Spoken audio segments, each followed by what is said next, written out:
ყოველი მეორე საქართველოს მოქალაქე ამბობს, რომ არჩევნებს აზრი არ აქვს. გესმით რა შეასაქმე? აი ეს არის.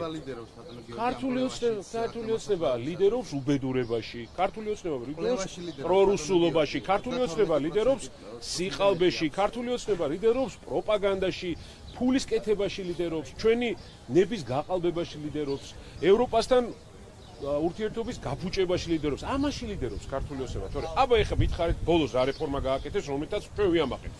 აი მითხარით ეხლა ბოლო 2 წელი ერთი რეფორმა დამისახელეთ, რომ ვიტყვა, აუ რა მაგარია ეს, რომ აი ეს მაინც ხო გააკეთა. აი ესე რო თქვა რა. აი ეს მაინც ხო გააკეთა.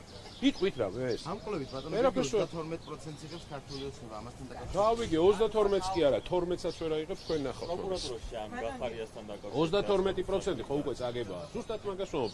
წინა არჩევნებში 32-ზე მეტი არა. თქვენ ხო აღიარებთ 32%. მე ვამბობ, რომ 32-ზე მეტი არ აუღია და დაიწერა 52. მაგას გეუბნები. 32%-იანი პარტია რანაირად შეიძლება ხელისუფლებაში იყოს მარტო და იჭერდეს ყველას ტოტალური კონტროლი ქონდეს. აი თქვენ ხო მითხარით 32%. გავუშვით ახლა ეს კომენტარი და თქვენ.